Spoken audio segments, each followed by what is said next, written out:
흥분하지 않고 우아하게 리드하는 말 센스.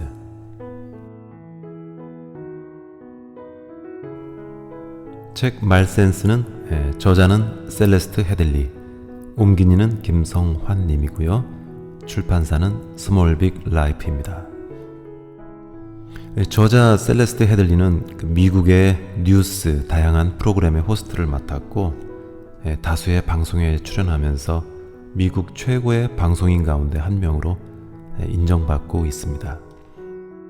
그녀가 방송에서 진행한 대화법 관련 영상은 전 세계적으로 엄청난 조회수를 기록하고 이 대화법을 배우고자 하는 사람들에게 아주 열광적인 지지를 받고 있습니다. 그녀가 집필한 책은 2017년에는 최고의 책으로 선정도 되었고 인간 관계와 커뮤니케이션 분야, 이 분야에서 또 실버 노틸러스 상을 수상했습니다. 그녀는 현재 방송 진행자이고 또 저자이자 강연가이기도 하고 그리고 대화 전문가로 활발하게 활동하고 있다고 합니다. 책을 읽는 저도 이 자라오면서 20대 군대 시절에 이 대화에 관한 명언을 책에서 보고 큰 충격을 받았던 기억이 있습니다. 전 골프 치다가 왕벌에 쏘여서 좀 어마무시한 충격도 받아봤지만 이 명언을 본 당시는 완전히 또 다른 느낌으로 뒤통수를 크게 한 대 맞은 느낌이었습니다. 누가 한 말인지는 기억이 가물한데 그 내용은 또렷하게 기억하고 있습니다. 그게 바로 최고의 대화는 경청이다 라는 말인데, 그러니까 말은 귀로 할 수도 있구나 라는 생각을 또 이때부터 하게 됐습니다. 참 실천하기가 어려운 말이라고 생각되고 저처럼 말을 좀 많이 하게 되는 가르치는 분야에 있는 사람은 더더욱 쉽지 않은 일인 것 같습니다. 근데 그 명언을 보고 나름 반성하며 실천해본답시고 시도해서 한 10%는 그래도 이전보다 줄였지 않았나 스스로 생각해봅니다. 말을 수량적으로 줄인다는 게 참 아이러니하지만 그렇게 조금이라도 실천해보고 싶었고요. 오늘 또 한 번 읽고 한 10% 이상 더 줄여볼 작정입니다. 그래서 저도 배울 겸 이 책에 눈이 번쩍 가서 얼른 사서 읽게 됐고 오늘 같이 공유하는 시간을 갖겠습니다. 프롤로그와 전체 내용의 핵심을 읽겠습니다.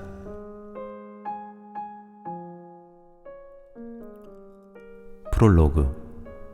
말 센스가 말 재주를 이긴다. 역설적이게도 우리에게 가장 큰 상처를 주는 사람은 우리가 가장 사랑하고 아끼던 사람이다. 우리는 가장 잘 알고 있고 가장 친하고 가장 많은 말을 주고받았던 사람들로부터 가장 큰 상처를 받는다. 하지만 어쩌면 그건 당연한 일이기도 하다. 마음의 상처라는 것은 서로 함께한 시간의 길이에 비례하기 때문이다.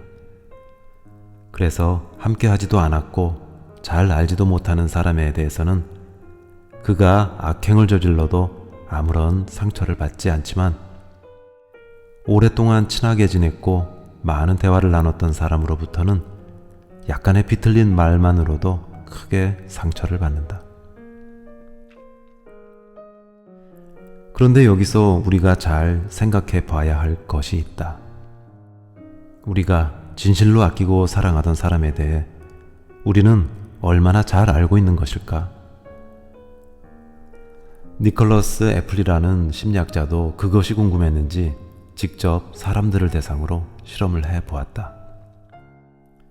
6년 이상 함께한 부부를 대상으로 서로에 대해 얼마나 잘 알고 있는지 테스트해본 것이다.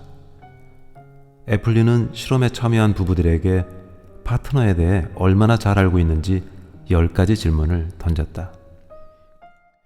그리고 점수를 보여주기 전에 자신들의 점수가 얼마나 될지 물어보았다. 부부들은 서로가 적어도 10가지 중에 최소한 8가지는 맞췄을 것이라고 확신했다. 하지만 그들이 실제로 맞힌 것은 4개에 불과했다. 부부 사이뿐이겠는가? 우리는 가족, 친구, 직장 동료와의 관계에서도 똑같은 착각을 한다. 그래서 대화를 나눌 때도 그와 똑같은 착각이 작동한다. 예를 들어 어느 날 친한 친구로부터 회사에 해고당했다는 얘기를 들었다고 해보자. 그때 당신은 뭐라고 말해주겠는가? 아마도 이런 식으로 말할지 모른다. 그 회사 잘 그만뒀어. 너 같은 인재를 알아보지 못하니 한심한 회사야. 나도 2년 전에 회사를 그만둔 적이 있잖아. 나도 그땐 서글픈 기분이었어. 하지만 금방 재취업에 성공했잖아. 내가 널 잘 아는데 넌 의지가 강하니까 더 좋은 회사를 구할 수 있을 거야. 너보다 능력이 모자란 나도 재취업에 성공했잖아. 하지만 생각해보자. 만약 친구를 해고한 회사가 친구가 가장 입사하길 원했던 회사라면, 또 친구가 지금 당장 일을 하지 않으면 경제적으로 큰 문제가 생기는 상황이라면, 그래서 친구는 지금 서글픈 정도가 아니라 절망 상태라면, 그리고 친구에게는 자신감이 부족해서 재취업에 대한 두려움이 당신보다 훨씬 크다면, 상대에게 어떤 큰 문제가 생겼을 때 곧바로 어떤 해결책을 제시하는 것은 그리 현명한 방법이 아니다. 아무리 오랜 시간을 함께한 친구라도 우리는 그 친구가 지금 어떤 상황에 처했는지, 어떤 기분인지 정확히 알 수는 없기 때문이다. 게다가 상대의 처지를 내 경험과 비교하는 것은 더 좋지 않다. 문제를 해결하는 방식은 사람마다 다르고 처한 상황에 따라 달라지기 때문이다. 그렇다면 어떻게 하는 것이 좋을까? 진심 어린 대화와 관련하여 수없이 고민하고 연구했던 내 경험을 예로 들자면 이렇다. 나는 이혼 절차를 밟고 있던 친구와 긴 대화를 나눈 적이 있다. 친구와 나는 전화기를 들고 40분 동안이나 이야기를 나눴는데, 통화가 끝날 무렵 친구가 나에게 말했다. 조언 고마워. 네 덕분에 문제가 조금 해결된 것 같아. 그 말을 듣고 나는 많이 놀랐다. 사실 나는 거의 아무 말도 하지 않고 듣기만 했기 때문이다. 조언이라니, 내가 한 말이라고는 힘들었겠구나. 참 안타깝다. 와 같은 몇 마디 말뿐이었다. 40분 동안 내가 말한 시간은 채 1분도 되지 않았다.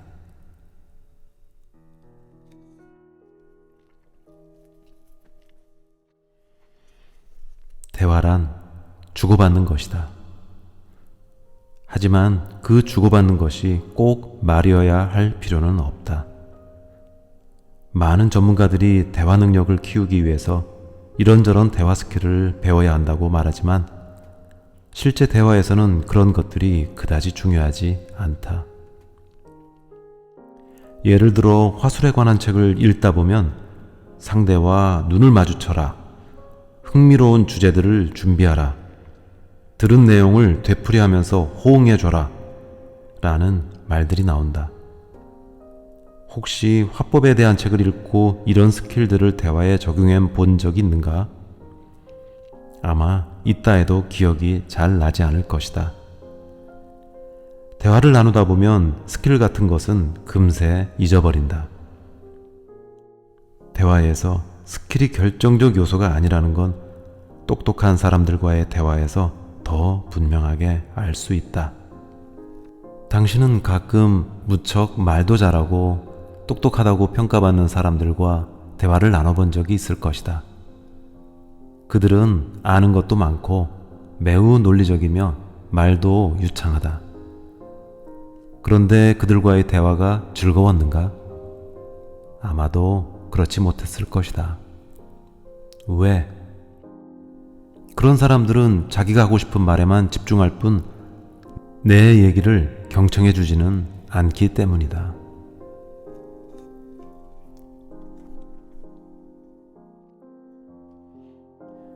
소통에서 가장 중요한 것은 공감이다. 그런데 그 공감이 말재주나 말솜씨가 뛰어나다고 생겨나는 것은 아니다. 상황에 따라 단 한마디의 말 혹은 진심 어린 표정만으로도 얼마든지 공감은 가능하고, 어떤 경우엔 아무 말 없이 계속해서 들어주는 것만으로도 충분하다. 우리가 알고 있는 소통의 달인들은 의외로 말솜씨가 유창하지 않는 경우가 많다. 그들의 말은 절제돼 있고 과도한 제스처도 사용하지 않는다. 당신에게 훌륭한 조언이나 충고를 해줬던 사람들을 떠올려 보자. 그 사람은 당신의 어머니일 수도 있고 애인일 수도 있고 동료이거나 친구일 수도 있다. 그런데 과연 그들이 당신에게 조언이나 충고를 할 때 유창한 말솜씨로 당신을 위로하고 어루만졌던가? 아마도 아닐 것이다. 그들은 오히려 가만히 당신의 말에 귀 기울이는 것으로 당신의 마음을 편안하게 해주었을 것이다. 그래서 내가 이 책에서 들려주고자 하는 것은 말을 잘하기 위한 스킬이 아니라 소통을 잘하기 위한 원칙들이다. 이 원칙들은 지켜도 되고 안 지켜도 그만인 것들이 아니라 어떤 상황에서도 어떤 상대와도 반드시 지켜야 하는 것들이다. 인터넷과 SNS의 발달로 우리의 인간관계는 이전보다 훨씬 다양해지고 폭넓어졌지만, 역설적이게도 우리의 소통 능력은 오히려 더욱 퇴화되고 외로움은 더 커지고 있다. 사람들은 SNS에 익숙해진 나머지 누군가와 대면해서 대화하는 것은 물론이고 전화로 얘기를 나누는 것조차 두려워한다. 심지어 사랑 고백이나 이별 인사조차도 간단히 문자로 이루어지는 세상이다. 사람들이 끊임없이 스피치 학원을 찾고 대화법 책이 계속해서 팔리는 것도 어쩌면 이런 이유 때문이다. 스마트폰과 SNS 때문에 서로 간에 과시적이고 일방적인 소통만을 하다 보니 직접 대면을 해서는 어떻게 말하고 들어주어야 하는지 잊어버린 것이다. 하지만 대화 스킬을 배우는 것만으로는 우리의 인간관계가 깊어지고 확장되기는 힘들다. 지금 당신에게 필요한 것은 말재주의 향상이 아니라 말센스의 향상이다. 말센스란 적재적소에 필요한 말을 필요한 만큼만 하는 것이다. 그것은 또 내가 말하고자 하는 욕구를 잠시 내려놓은 다음 상대를 바라보고 들어주는 것이며, 상대가 진심으로 하고 싶은 말을 끌어내는 것이다. 대화를 나눌 때 사람들은 어디까지 말을 해야 할지 확신이 서지 않고 상대가 어떻게 받아들일지 두렵기도 하기 때문에 하고 싶은 말을 다 하지는 못한다. 말센스가 필요한 것은 바로 그 지점이다. 말센스는 경청하고 질문하고 공감하고 배려함으로써 상대가 하고 싶었던 말, 망설이던 말, 감춰두었던 말이 드러나도록 하는 것이다.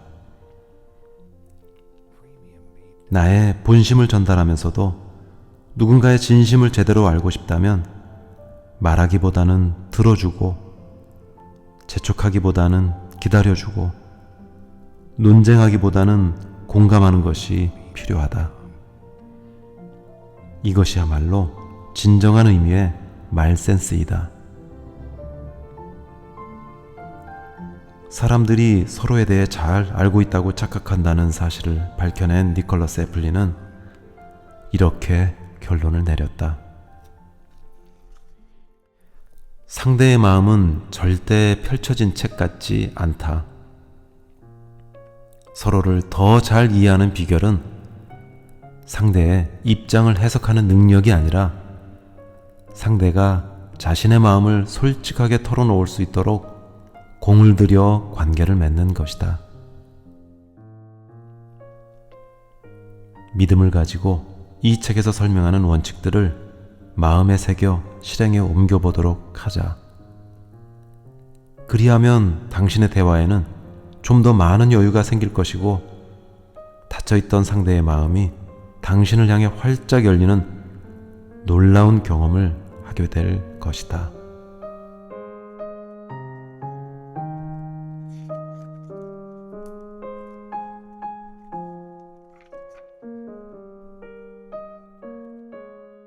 말센스 1. 주인공이 되고 싶은 욕구를 참아낸다. 우리는 상대와 대화를 나누기보다 자기 하고 싶은 말을 하기에 바쁘다. 상대가 보고 느끼고 생각하는 것을 언제나 나와 결부시켜 얘기하는 것이다. 이래서는 상대를 제대로 이해할 수 없다. 나에 대한 이야기에서는 내가 주인공이지만 상대에 대한 이야기에서는 상대가 주인공이 돼야 한다.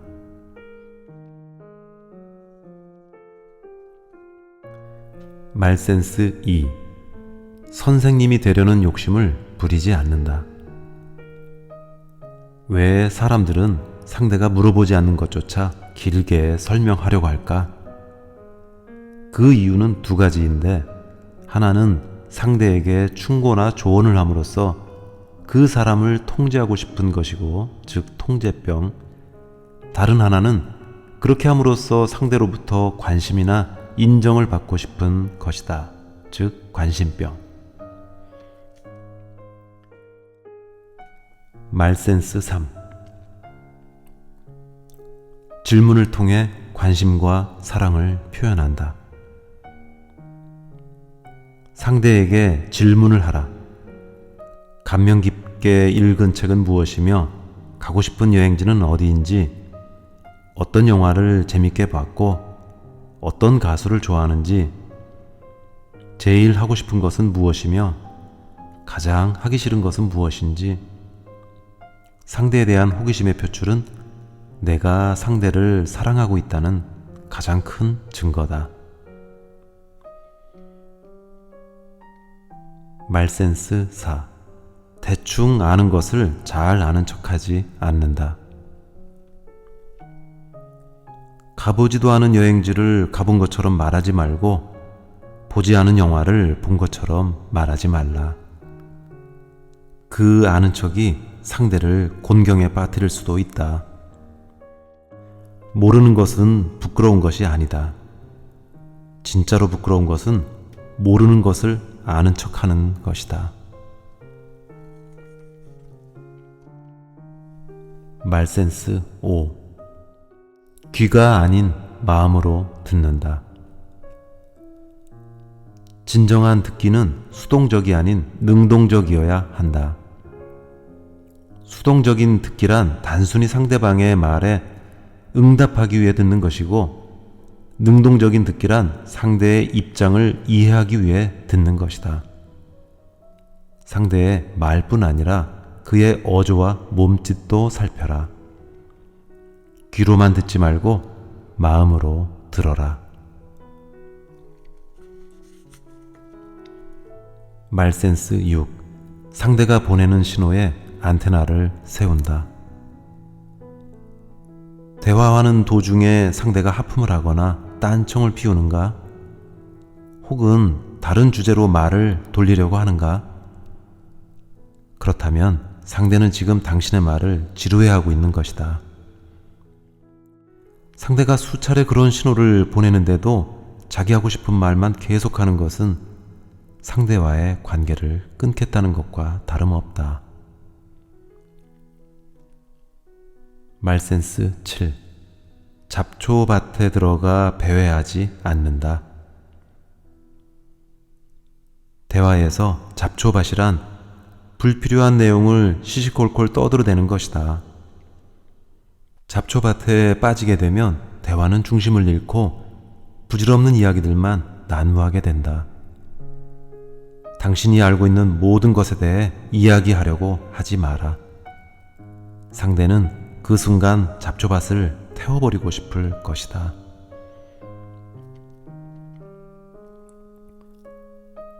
말센스 8. 머릿속의 생각은 그대로 흘려보낸다. 대화를 하는 동안 우리는 계속해서 다른 생각에 사로잡힌다. 나라면 이랬을 텐데, 그땐 이랬어야지. 왜 그런 생각을 고집할까? 이런 식으로 계속 생각하는 것이다. 이것은 결국 상대의 말에 내 얘기를 끼워넣고 싶은 본능이다. 그 본능을 흘려보내라. 그래야 진정한 대화가 가능하다. 말센스 9. 좋은 말도 되풀이하면 나쁜 말이 된다. 상대가 어떤 실수를 하면 우리는 그가 똑같은 실수를 되풀이하지 않을까 불안하다. 그래서 그 실수에 대해 무의식적으로 반복해서 지적한다. 하지만 아무리 옳은 말이라도 여러 차례 되풀이하면 반감이 생기는 역효과만 날 뿐이다. 실수는 지적해야 한다. 단, 딱 한 번만.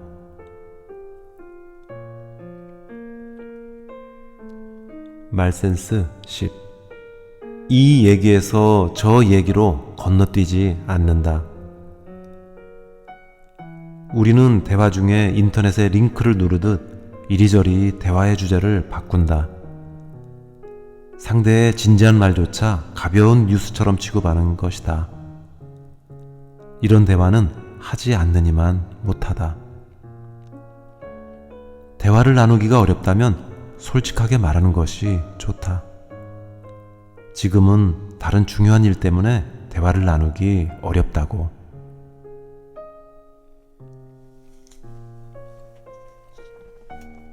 말센스 11. 고독의 시간이 공감력을 높여준다. 하버드에서 수행된 연구에 따르면 다른 사람에게 공감을 느끼는 능력이 고독을 경험한 후에 더 향상된다고 한다. 가끔씩 혼자 있는 시간을 갖는 것만으로도 다른 사람들과의 관계를 증진시킬 수 있다는 것이다. 더 충실한 관계를 유지하고 싶다면 고독의 시간을 가져라. 말센스 12. 말은 문자보다 진정성이 강하다. 우리는 말로 해야 할 때조차 문자를 쓴다. 얼굴을 보며 대화를 나누는 것이 불편하기 때문이다. 하지만 말에는 문자에서는 느낄 수 없는 감정과 감각과 뉘앙스가 있다. 누군가와 좀 더 친밀해지고 싶다면 말을 통한 대화가 필요하다.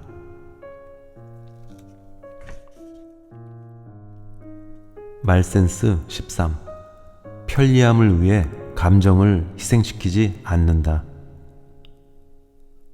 스마트폰 같은 기기를 통한 의사소통은 매우 효율적이고 편리하다. 말로 하는 것보다 실수도 덜하다.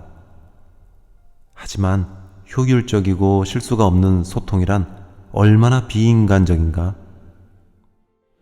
때로는 실수투성이에 뒤죽박죽이고 엉망인 의사소통이 가장 인간적이다.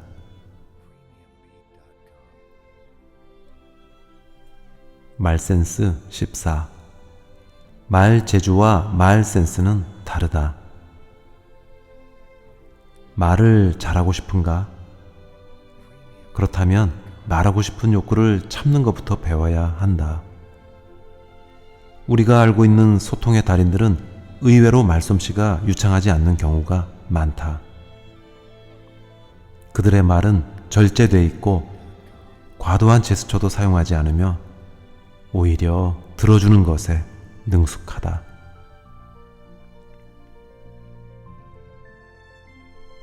말센스 15. 옳음보다는 친절함을 선택한다.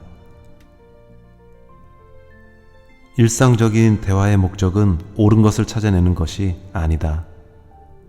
모두에게 옳은 것은 없다. 나이와 연령과 성별과 국적과 인종에 따라 옳은 것의 기준은 다양하다. 어떤 사람과 진정한 대화를 나누고 싶다면 옳은 것을 찾기보다는 친절함을 베풀어야 한다.